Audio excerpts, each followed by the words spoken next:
오늘 함께 나눌 하나님의 말씀 사도행전 9장 1절부터 9절까지입니다. 사도행전 9장 1절부터 9절까지.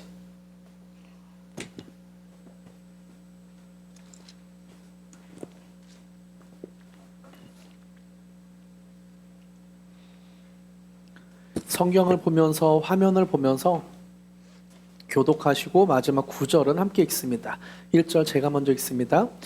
사울이 주의 제자들에 대하여 여전히 위협과 살기가 등등하여 대제사장에게 가서 다메섹 여러 회당에 가져갈 공문을 청하니 이는 만일 그 도를 따르는 사람을 만나며 남녀를 막론하고 결박하여 예루살렘으로 잡아오려 함이라. 사울이 길을 가다가 다메섹에 가까이 이르더니 호련히 하늘로부터 빛이 그를 둘러 비추는지라.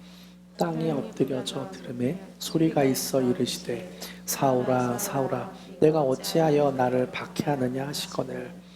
대답하되 주여 누구시니까? 이르시되 나는 내가 박해하는 예수라. 너는 일어나 시내로 들어가라. 내가 행할 것을 내게 이를 자가 있느냐 하시니라. 같이 가던 사람들은 소리만 듣고 아무도 보지 못하여 말을 못하고 서 있더라. 사울이 땅에서 일어나 눈은 떴으나 아무것도 보지 못하고 사람의 손에 끌려 다메섹. 함께 읽습니다. 사흘 동안 보지 못하고 먹지도 마시지도 아니하니라. 아멘. 오늘 우리에게 주시는 하나님의 말씀은 사도행전 9장 1절부터 9절까지를 본문으로 눈이 멀어야 비로소 보이는 것, 눈이 멀어야 비로소 보이는 것이라는 제목으로 함께 말씀을 나누겠습니다. 우리는 살아가면서 참 다양한 모습으로 고통을 경험하게 되는 것 같습니다. 몸이 아프기도 하고 인간관계에서 깊은 상처를 받기도 하고 또 예상치 못한 병이나 갑작스러운 재정 위기로 큰 아픔을 겪기도 하죠. 그런데요, 성경은 고통을 단순히 딱 한 가지 이유로만 설명하고 있지는 않습니다. 고통의 이유가 다양하다는 것을 지난 시간까지 사도행전에서 계속해서 우리가 살펴보고 있어요. 한번 지난 시간 고통의 이유들을 한번 좀 쭉 살펴볼까요? 고통이 우리에게 왜 있는가? 첫 번째, 죄로 인한 고통이 있습니다. 죄로 인해 겪는 고통이 있죠. 사도행전 5장에 나오는 아나니아와 삽비라 부부는 자신의 재산을 일부만 바치면서 전부인 것 마냥 꾸밉니다. 겉으로는 헌신한 것처럼 보이지만 마음속엔 사탄으로 충만했고 그래서 하나님을 속인 거죠. 결국 이 죄로 인해 하나님의 심판을 받고 죽게 됩니다. 아나니아와 삽비라가 죽음이라는 고난을 당한 것은 자기 죄 때문이죠. 하지만 모든 고통이 죄 때문만은 아니에요. 억울한 고난도 있습니다. 스데반 집사님 혹시 기억하세요? 스데반 집사님은 그저 복음을 전했을 뿐입니다. 그런데 사람들의 돌에 맞아 죽었습니다. 아무 잘못도 없었는데 억울하게 고난을 당하고 죽게 된 것이죠. 우리도 때로 아무 잘못도 없는데 고통을 경험하기도 합니다. 때로는 정말 잘해보려고 했는데 다른 사람들에게 오해를 사기도 하고 건강관리를 잘했는데도 병원에서 암입니다, 당뇨입니다 이런 진단을 받기도 하죠. 하지만 하나님은 이런 억울한 고난도 때때로 우리에게 주셔요. 이 고난을 통해서 우리에게 어떤 하고 싶은 말씀이 있습니다. 스데반 집사님의 죽음은 나중에 사울, 곧 바울의 변화의 불씨가 됩니다. 고난의 이유 세 번째는 예기치 못한 고난도 있죠. 사도행전 8장에 보면 예루살렘 교회가 큰 박해를 당하게 됩니다. 성도들은 순식간에 흩어지게 돼요. 고통 속에서 내몰리게 됩니다. 자기의 정든 가족과 고향과 자기의 모든 삶의 터전, 직업을 다 버리고 뿔뿔이 흩어지게 돼요. 근데 더 놀라운 건 그 고통 뒤에 복음이 흩뿌려지게 됐다는 거예요. 마치 농부가 씨를 막 뿌리듯이 하나님은 고난이라는 것을 사용하셔서 큰 박해를 사용하셔서 복음이 온 유대와 사마리아까지 흩어지게 하셨습니다. 이렇게 외부에 의해 고난을 당하는 경우도 있지만 네 번째, 스스로 고난을 선택하는 경우도 있죠. 지난주에 함께 살펴본 빌립 집사님이 스스로 고난을 선택한 경우입니다. 사마리아 사람들의 냉대와 비웃음이 있을 것을 알았음에도 불구하고 빌립 집사님은 그곳으로 향했습니다. 그리고 사마리아에서 복음을 전하자 큰 성공을 이루게 되었어요. 그리고 나서 빌립 집사님은 또다시 고난을 선택합니다. 사람이 한 명도 살지 않는 광야로 스스로 선택해서 들어가게 되죠. 빌립 집사님이 왜 그 고난들을 스스로 선택했을까요? 하나님의 인도를 따라갔기 때문입니다. 성령님의 음성을 들었고 주의 사자의 음성을 듣고 따라갔기 때문이에요. 뿐만 아니라 그 마음속에는 예수님으로, 복음으로 충만했습니다. 예수님이 나를 위해 죽으셨지. 예수님이 사마리아 땅을 품으셨지. 예수님의 마음을 품으니까, 복음으로 충만하니까 스스로 고난을 선택하게 되는 거죠. 이처럼 고난의 이유는 정말 다양한 것 같아요. 죄로 인해 고통이 생기기도 하고, 억울한 고통이 있기도 하고, 예상치 못하지만 고통이 우리에게 갑작스럽게 닥치기도 합니다. 그리고 내 스스로 복음으로 충만해서 고난을 선택하기도 하죠. 모양은 다르지만 우리는 인생 가운데서 고난을 다양한 모습으로 그렇게 겪게 됩니다. 그런데요, 이 모든 고통 속에서 하나님은 우리에게 원하시는 것이 있는 것 같아요. 고통의 모양은 다 다르지만 하나님은 공통되게 우리에게 원하시는 게 하나 있는 것 같아요. 그것을 영국의 기독교 작가인 C.S. 루이스는 이렇게 말했는데요. 제가 읽어드릴게요. 고통 속에서는 하나님이 큰 소리로 고함을 지르시니까 잘 들립니다. 고통은 하나님의 메가폰입니다. 고통에 직면했을 때 우리는 큰 소리로 내게 말씀하시는 하나님의 음성을 전율하도록 듣습니다. 고통 속에서는 하나님의 음성이 잘 들려요. 고통 속에서는 우리 귀에다가 하나님이 메가폰을 들고 야, 좀 들어! 야, 내 말 좀 들어! 그렇게 하고 있다는 거죠. 그래서 우리는 고통 속에서 하나님의 음성을 전율하도록 듣습니다. 오늘 본문에도 고통 속에서 하나님의 음성을 들은 한 사람의 이야기가 나와요. 우리가 잘 아는 사람, 바울, 사울이라고도 합니다. 여러분, 사울이란 건 히브리식 이름이고 바울은 헬라식 이름이에요. 그러니까 이 이름은 마치 제 영어 이름은 브라이언이거든요. 여러분, 제가 브라이언입니다. 미국 사람들이 저보고 약간 너는 느낌이 브라이언이야 이래서 지어줬는데요. 한국에서는 저를 성민이라고 부르고 미국 사람들은 저를 브라이언이 부르죠. 이렇게 이름이 저는 두 개가 있어요. 마찬가지로 바울도 헬라식 나고 자란 그 고향과 같은 다소에서는 바울이라고 불렀고, 그리고 예루살렘이나 유대인들은 사울이라고 불렀습니다. 그러니까 이름이 두 개인 거예요. 그 사람이 고난을 당하는 장면이 나옵니다. 어떤 고난인지 8절과 9절을 한번 같이 읽어볼까요? 8절과 9절 시작. 사울이 땅에서 일어나 눈은 떴으나 아무것도 보지 못하고 사람의 손에 끌려 다메섹으로 들어가서 9절 시작.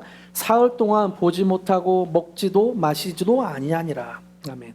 바울이 당한 고난이 무엇입니까? 눈이 보이지 않게 된 것이죠. 눈은 떴지만 아무것도 보이지 않게 됐습니다. 그리고 그 상태가 무려 사흘 동안 이어졌다고 말합니다.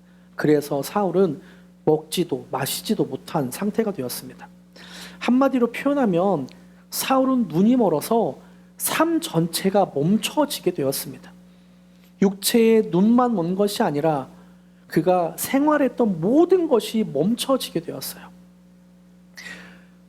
뿐만 아니라 사울은 자신이 믿고 있었던 것, 자기의 확신, 자기가 생활했던 모든 기반이 무너져 내리게 되었습니다. 확신에 가득 차 있던 그의 눈은 멀어버렸고 자신이 옳다고 믿으며 달려가던 길 위에서 더 이상 앞을 볼 수 없게 되었습니다. 길을 잃게 되었어요. 여러분, 하나님은 왜 바울에게 이런 고통을 허락하셨을까요? 왜 하필이면 눈을 멀게 하셨을까요? 그 이유는 분명합니다. 지금까지 잘못된 길을 걸어가고 있었는데 그걸 멈출 생각이 없었기 때문이에요. 사울은 지금까지 자기가 맞다고 눈을 시퍼렇게 뜨고 활활 타오르는 열정으로 자기 뜻대로 하고 있기 때문이에요. 그래서 하나님은 눈을 멀게 하신 거죠. 사울이 보던 것, 사울이 믿던 것, 그 방향 자체를 하나님은 멈추게 하신 것입니다. 사울은 정말 열심히 살았던 사람이에요. 근데 그 열심이 잘못된 방향으로 열심히 살았던 사람이죠. 사도행전 8장 1절을 보세요.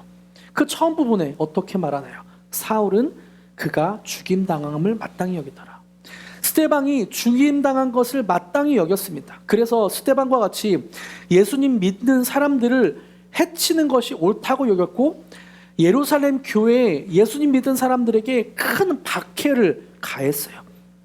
사울이 교회를 박해했고 예루살렘을 넘어 다른 지역까지 열심히 쫓아다니며 예수님 믿는 사람을 잡으려 했습니다. 사도행전 9장 1절과 2절을 제가 읽어드릴게요. 사울이 주의 제자들에 대하여 여전히 위협과 살기가 등등하여 대제사장에게 가서 예루살렘을 떠나 다메섹 여러 회당에 가져갈 공문을 청하니, 이는 만일 그도 예수님을 믿는 사람들을 따르는 사람을 만나면 남녀를 막론하고 결박해서 묶어서 예루살렘으로 잡아오려 함이니라. 사울은 굉장히 열심히 있었어요. 사울의 눈은요, 자신의 신념을 향해 활활 타오르는 불꽃 같았습니다. 그는 자신이 하나님의 일을 하고 있다고 확신하고 있었어요. 하나님의 영광을 위해 예수님 따르는 사람을 잡아서 예루살렘으로 데리고 오는 것이 하나님의 영광을 위하는 것이다. 교회를 없애는 것이 옳은 일이다 라고 확신했습니다. 그런데 바로 그 순간 하나님은 그를 멈추게 하셨어요. 그의 눈을 멀게 하셨습니다.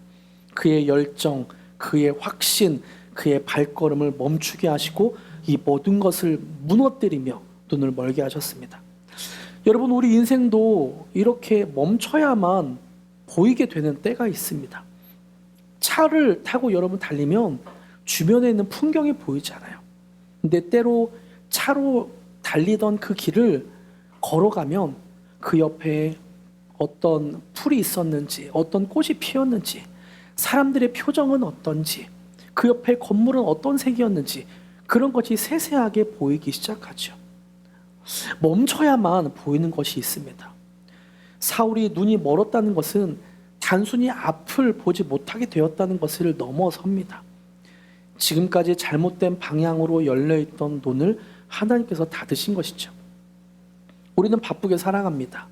하루하루 열심히 무언가를 이루기 위해 열심히 노력하며 살아갑니다.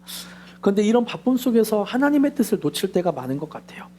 자기 확신이 강하면 강할수록, 내 생각이 강하면 강할수록 하나님의 뜻이 흐려지게 쉽습니다. 저도 이런 경험이 종종 있었던 것 같아요. 내 확신이 강해서, 내 주장이 강해서 하나님은 저에게 고통을 허락하시고 그 자리에서 멈추게 하시더라고요. 내 생각을 멈추게 하시고, 내 확신을 멈추게 하시고, 내가 지금까지 알고 있던 것을 멈추게 하시고, 그래서 회개하게 하시더라고요. 지난 금요일에도 여러분과 함께 말씀을 나눴죠. 내가 그동안 잘못 생각했었던 교회에 대한 이미지를 하나님은 눈을 감고 멈추게 하셨습니다. 그리고 새롭게 보게 하신 거죠. 혹시 제가 교회에 대한 이미지로, 잘못된 이미지로 여러분에게 상처나 부담을 준 게 있다면 용서해 주시기 바랍니다. 이제 저는 새로운 피조물입니다. 할렐루야. 인정이 안 되시나요? 저 새로운 피조물입니다. 여러분, 사울이 눈이 멀었을 때 어떤 기분이었을까요? 사울은 어떤 기분이었을까? 아마 좋은 기분은 아니었을 것 같아요. 행복하거나 기쁜 기분은 아니었을 것 같아요. 갑자기 세상이 깜깜해지고 아무것도 보이지 않는 그 순간 두렵기도 하고 무섭기도 하고, 또 뭔가 자기 기반이 흔들리니까 굉장한 공포와 어떤 그런 두려움 속에 있었을 것 같아요. 앞이 보이지 않는 어둠 속에서 그는 아마도 자신의 내면을 처음으로 들여다봤을 것 같아요. 이게 맞나? 내가 생각하는 게 맞나? 그토록 자신이 있었던 길, 옳아 보이는 길, 하나님을 위한다는 그 길이 이게 맞나? 어둠 속에서 조용히 묻고 또 묻는 시간을 보냈을 것입니다. 앞이 보이지 않고 아무것도 먹지도 마실 수도 없는 그 사흘 동안 사울은 몸도 마음도 영혼도 멈춘 상태에서 자신에게 계속 질문하는 거예요. 너가 하는 일이 정말 하나님을 위한 일이니? 너는 지금 이 길이 맞니? 그리고 자신이 믿고 의지했던 모든 확신이 무너지고 앞이 보이지 않는 그 암흑 속에서 그는 두려움과 혼란 그리고 깊은 절망을 동시에 느꼈을 것입니다. 그 절망감이 깊으면 깊을수록, 그 두려움과 어떤 혼란이 깊으면 깊을수록 사울은 이제 그 멈춤에서 다시 소망의 빛을 보게 되는 거죠. 고통 속에 던져진 것은 어찌 보면 우리를 무너뜨리고 우리의 삶의 기반이 무너지고 혼돈 속에 있다는 것은 결코 유쾌한 일은 아니에요. 하지만 그래야만 비로소 보이는 것이 있습니다. 그래야만 하나님의 눈으로 비로소 보이는 것이 있어요. 어둠 항복판에는 보이지 않습니다. 빛이 임해야만 보이게 되는 거죠. 빛이 임해야만 하나님의 음성이 들리기 시작합니다.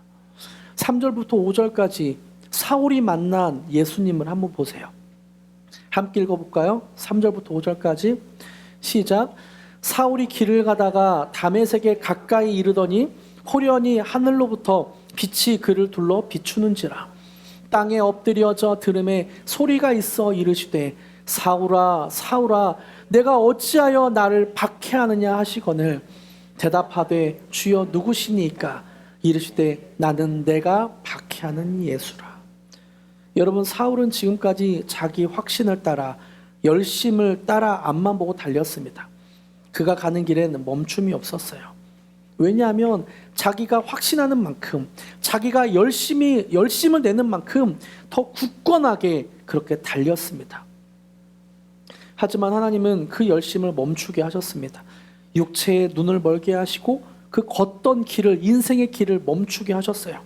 그리고 바로 그 순간 사울 앞에 예수님이 찾아오셨습니다. 하늘로부터 찬란한 빛이 그를 둘러 비치고 예수님의 음성이 들려와요. 사울아 사울아 사울아 사울아. 이 말은 단순히 사울을 부르는 어떤 호칭이 아니에요.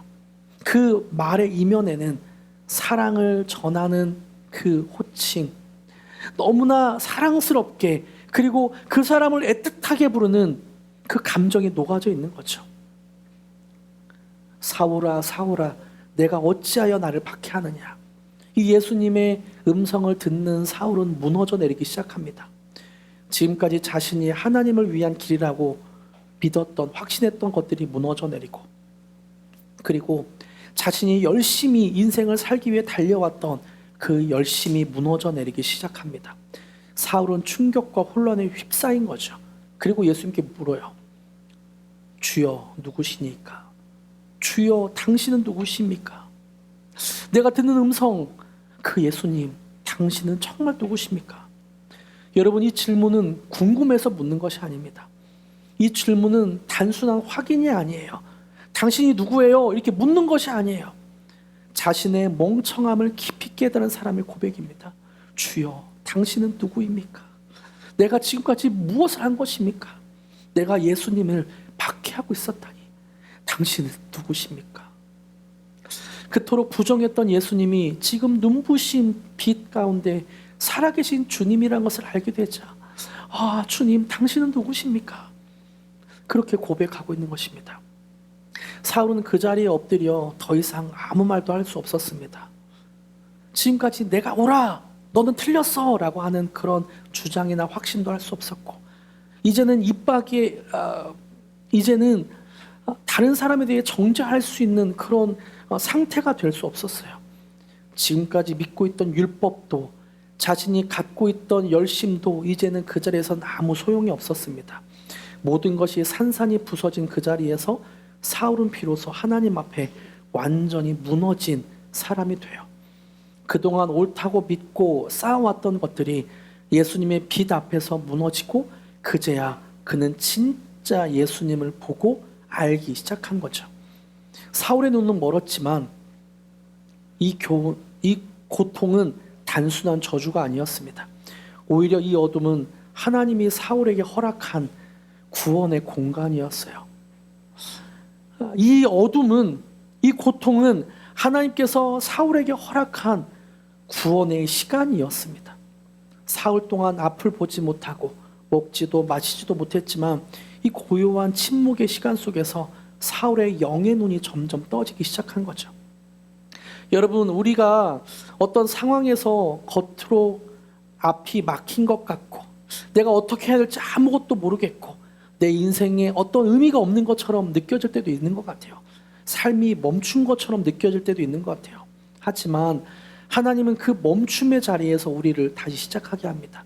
아까 C.S. 루이스의 말처럼 우리의 귀에 대고 내 말 좀 들어! 라고 큰 소리로 말씀하고 있는 거죠. 그때 우리는 전율하면서 하나님의 음성을 듣기 시작합니다. 사울은 이제 다른 눈으로 세상을 보기 시작하죠. 이전까지는 율법이라는 안경으로 세상을 보며 사람들을 판단하고 정죄했다면 이제는 은혜의 눈으로 세상을 보기 시작합니다. 더 이상 사람을 미워하거나 정죄하지 않고 모든 이에게 임한 하나님의 사랑을 보기 시작하죠. 하나님의 사랑을 보니까 그들에게 가서 전할 수밖에 없는 거예요. 땅끝까지, 땅끝에 임한 사람들에게 하나님의 사랑이 보이기 시작하니까 그 사람에게 내가 가서 전해야지. 로마에게까지 내가 가서 하나님의 사랑을 전해야지. 그렇게 마음이 쓰일 수밖에 없게 되는 거죠. 이전에는 율법의 열심으로 살았던 그가 이제는 예수님의 십자가 사랑에 이끌려 살아가는 사람으로 바뀌게 되었습니다. 여러분, 우리도 인생을 살다 보면 사울처럼 내가 오라 라는 확신으로 앞만 보며 달릴 때가 있습니다. 내 열심이 맞아 라고 하면서 열심을 다해 살아갈 때도 있는 것 같아요. 그때 하나님은 우리를 멈추게 하십니다. 눈을 멀게 하세요. 그리고 말씀하세요. 너는 왜 나 없이 그렇게 열심히 살아가니? 왜 나를 보지 않고 너 자신만 믿고 살아가니? 네가 믿는 게 진짜 맞아? 네가 생각하는 게 진짜 맞아? 우리 귀에 대고 큰 소리로 내 말 좀 들어! 라고 말씀하신다는 거죠. 이런 하나님의 음성 앞에 서는 순간 우리도 사울처럼 무너질 수밖에 없습니다. 하지만 이 무너짐은 끝이 아니에요. 이 무너짐은 시작입니다. 이 무너짐은 은혜예요. 이 무너짐은 새로운 피조물로 가는 시작입니다. 이렇게 무너져야만 우리는 예수님과 함께 다시 시작할 수 있습니다. 다시 보게 되고 다시 듣게 되고 다시 하나님의 사람으로 세워지게 되는 거죠. 혹시 지금 눈이 멀고 길을 잃은 것 같은 시간을 보내는 분이 있으신가요? 그 시간이 주님의 음성을 듣고 그리스도의 얼굴을 만나게 되는 은혜의 시간임을 기억하시기 바랍니다. 예수님은 지금도 우리와 함께 하고 계십니다. 예수님은 지금도 그 빛으로 우리를 비추고 계십니다. 말씀을 맺겠습니다. 여러분, 사울은 다메섹길에서 눈이 멀었습니다. 육신의 눈은 닫혔지만 그 사흘 동안 그의 영혼의 눈은 서서히 열리기 시작했죠. 그는 어둠 속에서 무엇을 보았을까요? 눈이 멀었을 때 무엇을 보았을까요? 그는 그동안 자신이 핍박하고 미워했던 바로 그 예수가 자기를 구원하기 위해 십자가에 달렸고 죽음에서 부활하신 메시아라는 사실을 보게 되었습니다. 자신은 예수님을 대적했지만 예수님은 그를 미워하지 않으셨다는 것을 보게 되었어요. 자신은 예수님을 박해했지만 예수님은 친히 나를 찾아오셨고 만나주셨고 말씀하시는 그 예수님을 보게 되었습니다. 사울은 눈이 멀어 어둠 속에서 정죄가 아닌 사랑, 심판이 아닌 자비, 율법이 아닌 은혜를 만난 것이죠. 그때 사울이 만난 예수님은 단순히 빛나는 빛이 아니었습니다. 그 빛은 그의 영혼을 꿰뚫는 진리의 빛이었고 그의 죄를 드러내는 거룩한 빛이었고 그러나 동시에 그를 안아주는 사랑의 빛이었습니다. 진리의 빛, 거룩한 빛, 사랑의 빛. 이런 예수님의 빛 앞에서 그는 무너졌지만 바로 그 빛 때문에 다시 일어설 수 있었습니다. 이렇듯 예수님은 빛입니다. 요한복음에서 예수님은 분명하게 말해요. 8장 12절 예수께서 또 말씀하여 이르시되 나는 세상의 빛이니 나를 따르는 자는 어둠에 다니지 아니하고 생명의 빛을 얻으리라. 예수님은 자신을 이렇게 말해요. 나는 세상의 빛이다. 그래서 생명의 빛을 너희가 얻게 된다. 어둠 속에 다니지 않게 된다라고 말씀하는 거죠. 예수님은 눈에 보이는 밝은 빛일 뿐만 아니라 우리가 어디로 가야 할지 알지 못할 때 인도해주는 인생 길 위의 빛이고 우리의 마음이 죄로 얼룩졌을 때도 감싸주는 용서의 빛입니다. 또 우리의 무너진 자존감을 다시 세워주는 사랑의 빛이 되기도 하죠. 여러분, 혹시 지금 여러분의 삶 속에 멈춰 있는 것처럼 느껴지나요? 아무것도 보이지 않고 어떤 결정도 내릴 수 없는 답답한 시간을 걷는 분이 있으십니까? 네, 괜찮습니다. 그 자리가 바로 예수님의 빛을 보게 되는 자리입니다. 사울처럼 앞이 보이지 않아도 괜찮습니다.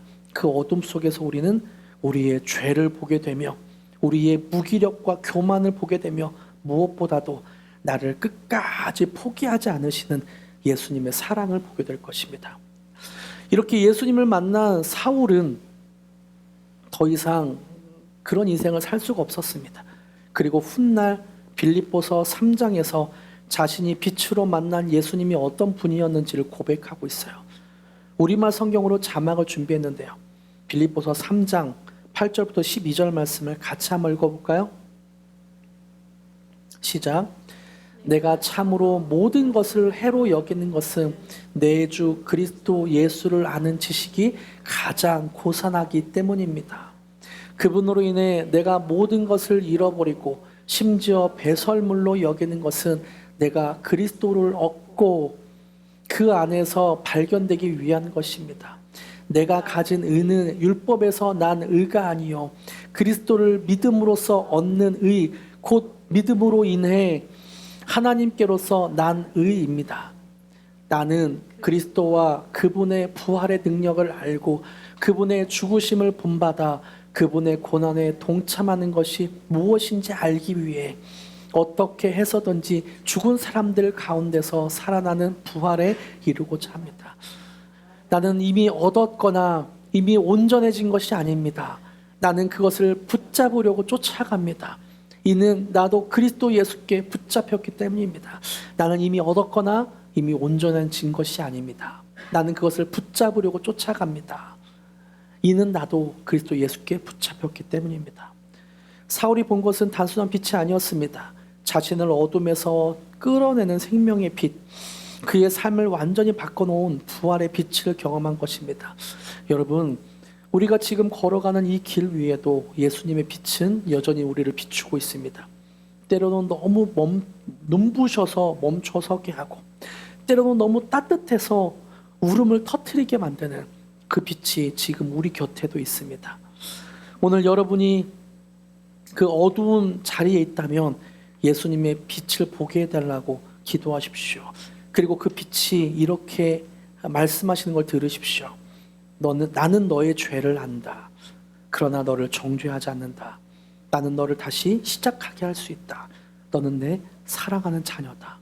그 사랑의 음성, 빛의 음성을 들으시는 저와 여러분에게 축복합니다. 빛나는 왕이와 함께 고백할까요?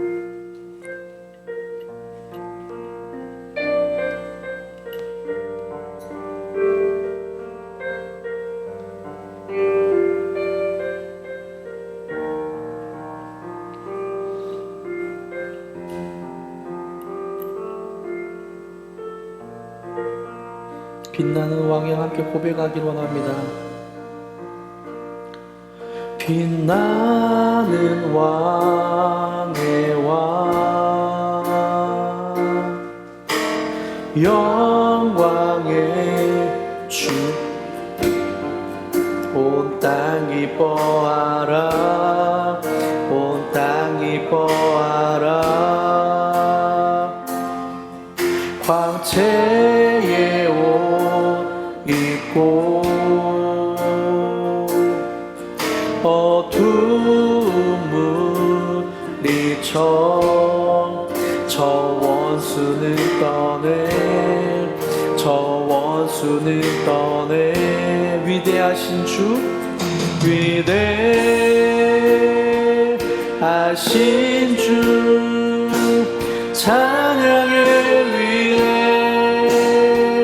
위대하신 주, 모두 알게 되리라.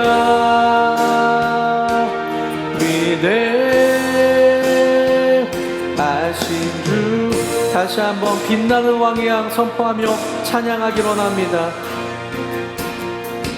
빛나는 왕의 왕 영광의 주님 온 땅 기뻐하라 온 땅 기뻐하라 광채의 옷 입고 어두운 물리쳐 저 원수는 떠내 저 원수는 떠내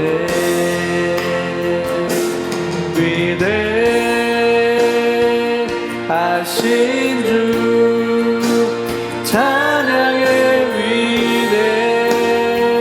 위대하신 주 모두 알게 되리라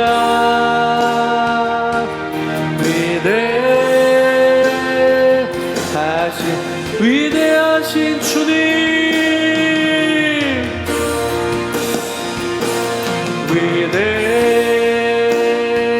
위대하신 주 찬양의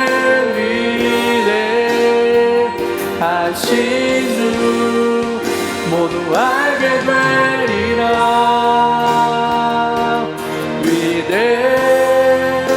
위대하신 주 모든 이름 위에 모든 이름 위에 뛰어나신 이름 다 찬양해 위대하신 주 모든 이름 위에 모든 이름 위에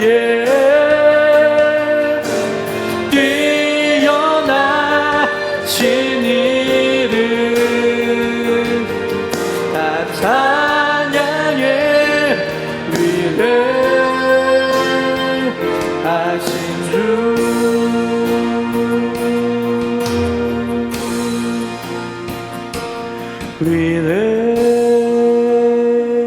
위대하신 주 찬양의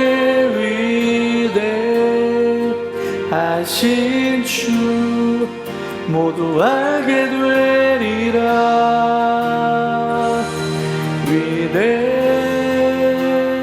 위대하신 주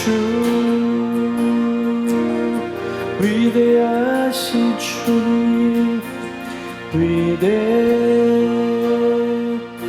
위대하신 주 찬양의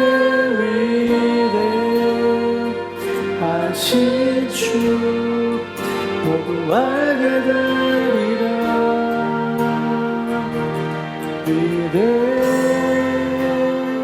위대하신 주 함께 기도하기 바랍니다. 함께 소리를 내도 좋고 잠잠히 침묵으로 기도해도 좋습니다. 예수 그리스도의 빛이 우리 안에 있다고 생각하며 그 사실을 선포하며 기도합시다. 우리의 눈이 멀어 하나님의 사랑이 보이기 시작합니다.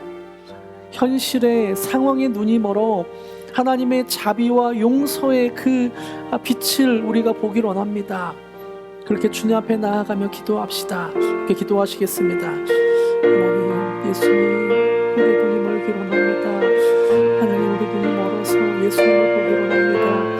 예수님의 음성을 듣고 예수님을 보기 원합니다. 나를 사랑하시는 그 빛을, 나를 용서하시는 그 빛을 우리가 이 시간 보기 원합니다.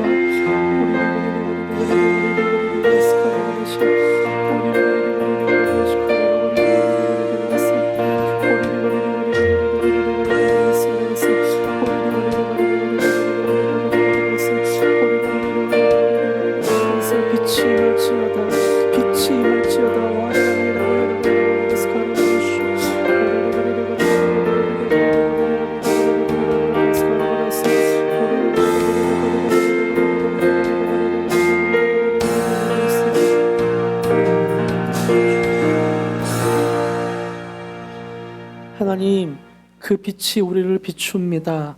이것은 느낌이나 상황과 상관없고 역사적인 사실이며 진리입니다. 주님, 그 빛을 선포합니다. 우리의 눈이 보이게 하여 주시옵소서. 현실을 보고 내 열심과 확신으로 살아가던 그 눈이 멈춰지게 하여 주시고 감겨지게 하시고 예수님의 사랑의 빛, 용서의 빛, 거룩한 빛, 진리의 빛을 우리가 이 시간 보게 하여 주시옵소서. 그 빛을 힘입어 일주일 살아갈 수 있는 힘과 용기를 더하여 주시옵소서. 감사드리며 예수님의 이름으로 기도드립니다. 아멘.